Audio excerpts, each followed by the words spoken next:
Welcome, everybody. Hi, this is Attention Seekers, the podcast. And this is Rosie, di Lecce.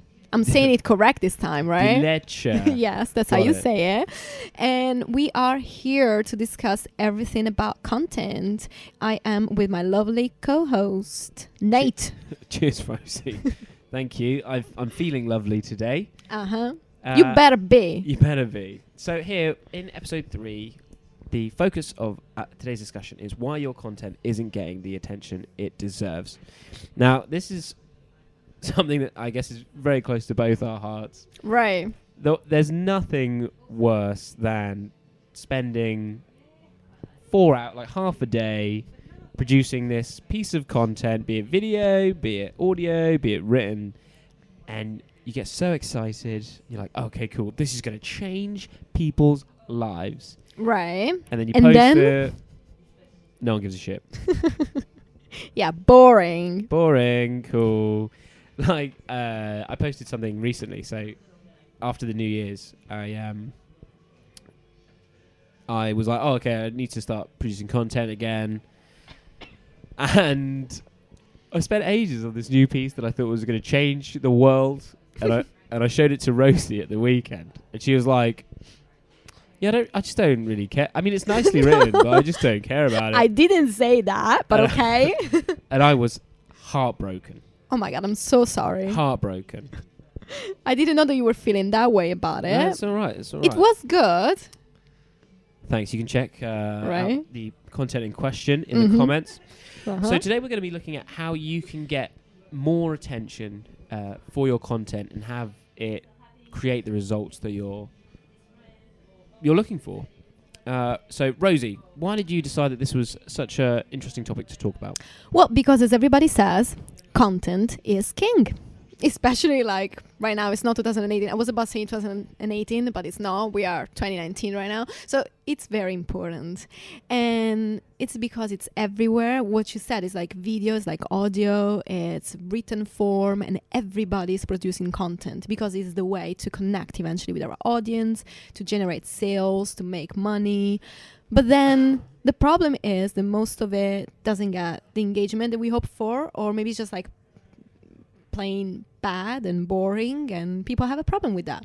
So since content is so important, it's also important that it just delivers and that it's well done, you know? So I think the first thing we need to look at is what we mean by attention, right? So there's really 3 levels of attention with your content. The first is how to get people to read it. Right. The second is getting people to read it. Mm-hmm. And then the third part is getting people to take action because of it. Right. So there's a few different ways of measuring this. You'll want to look at, on social media, you're going to want to look at views and probably likes. So if you're posting something on Facebook, you're looking at likes, right? Yeah, definitely. Then often, and this is quite a common way of doing it, is you'll put a question at the end and say, like, let me know in the comments. Yeah. Now, this is great for it getting engagement, but also only people that read it all the way through are going to know about the question.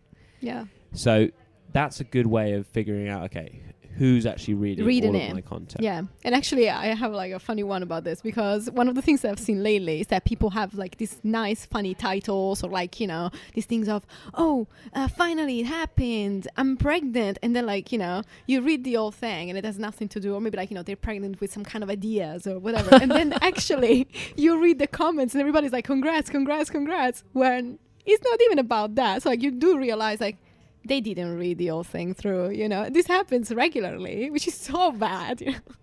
Come on, guys. I'm engaged to a new idea. Exactly. But anyway, yeah, go on. I'm sorry. Go ahead.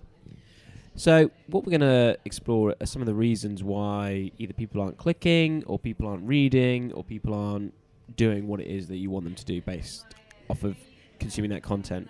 Yeah. Now, Rosie, being you, you have a few opinions about this. I always have opinions about everything, really. But about this, yes, I do. So the first thing for me, the problem with content not being good or boring is that I'm going to say the word boring a lot in this podcast, is just because it's basic. And that's Basically, bad. it's basic. Basically, it's basic. That sounded really good in my head. But anyway, but it's because people don't go deep enough. So it's all the same stuff. Everybody's just regurgitating what everybody else has been saying, and nobody really makes an effort to, just like have a little bit of to be innovative or yeah, exactly. or share something actually new. Exactly, and sometimes it just like really takes 5 minutes of research or like actually tap into your expertise if you have any, of course. That doesn't work for people that don't have it. But if you know your stuff, you can actually deliver content that is a bit more interesting, goes deeper into whatever information you want to pass on to your audience. So, for example, and I'm guilty of this too, or I used to be, most articles that are, say, 5 habits that you need to learn in order to be successful, I can guarantee 2 of them will be write in a journal. Yes. And meditate. Exactly. Yeah. But the truth is, with a lot of content, the people you're competing with are going to be kind of roughly similar with what they teach, right? Yes. So how do we then take that and then go deeper so that it is valuable for Well, readers? I think, like, for example, in this case what you were talking about, I think the key is, if you're talking about meditation, instead of saying meditate 5 minutes a day, whatever, which everybody knows because we've been hearing that over and over, just actually say maybe how to meditate or explain why meditation is so important. So, talk about the same thing, but bring a new angle to it. Or, if you're talking about keeping a journal or whatever, do make an effort and actually explain to people how you journal or how they're supposed to do it, and why it's so important and when is the best moment to do. There are like so many different things that you can figure out. So it's just like really a matter of going one step further. You can even talk about it from a psychological point of view, whatever, medical point of view, because I'm sure that meditation changes your mind or whatever. I'm not good at this. I don't meditate, but that kind of stuff. Like, just go actually deeper. Just go a bit deeper. And what I think is an important thing to realize is that great content comes from great planning. Yes. So before you produce something, at least take half an hour, 45 minutes, and figure out what other people are saying. Yeah. And then take that research and then be like, okay, well, how can I either collate all this information to come up with something new? Yes. Or what is my angle on it and how am I going to differ from what everyone else is saying? Yeah, no, definitely. I agree. And it's really like, I think in a way it's just something that makes you kind of professional. Oh, yeah, hugely. It's really about that. It's really about if you're trying to be an authority and everybody can just see that you didn't even take time to think your content through. And it's connected to you having a good message and having a clear outcome of what you want to say, because sometimes that's also what I notice a lot, especially when I coach my clients, on persuasive content and copywriting. I see that a lot of them just try to make like 5 different points into one post, but actually they're saying nothing. Whereas I think, okay, what is your point? What are you trying to communicate? What are you trying to say? And how are you trying to say it? That's where it begins. People are always interested on going on some sort of journey, and that's why I base a lot of my content on storytelling. Yeah. So we start from at the beginning of often, and I don't mean this rudely, but ignorance. Mm-hmm. And then, but we highlight that in the introduction, right? Yeah, definitely. And then at the end, there's a conclusion where it's like, okay, well, here's how you actually use this information, and that's just one of the ways you can do it. I think that's another reason why a lot of content doesn't get the attention that it deserves, is because it's just kind of fluffy. Oh yeah. There's no like section of it that tells me, okay, what am I supposed to do now that I know this? Yeah, and I think it's very important actually, because again, we go back to there is so much content out there, and Huge content, amounts, and content is actually aimed at, generating leads and giving you or bringing you sales, whatever, depending on the kind of content that you're pushing out at that moment. But I think if there is no clear call to action, what are people supposed to do with that? Do they have to leave a comment, an opinion? Do they have to click somewhere? What am I supposed to do with this? That's a great point. But we're fast running out of time. Oh, God. So speaking of calls to action, right? What are some of the actionable things that our listeners can do? So hire me or you. No, that's not the kind of thing that I'm not going to do a call to action. No. Basically, one of the things that you can do is actually take your time, what we were saying. Take your time to actually plan your content and try really to think, okay, am I bringing actual value to my audience, and how can I bring that? Is it really a matter of going deeper? Is it a matter of having, an innovative idea or opinion? What is it? What can I do that is actually going to bring this content, whatever it might be, post, article, to the next level? And that comes from doing research. It could even be just presenting it in a nicer way.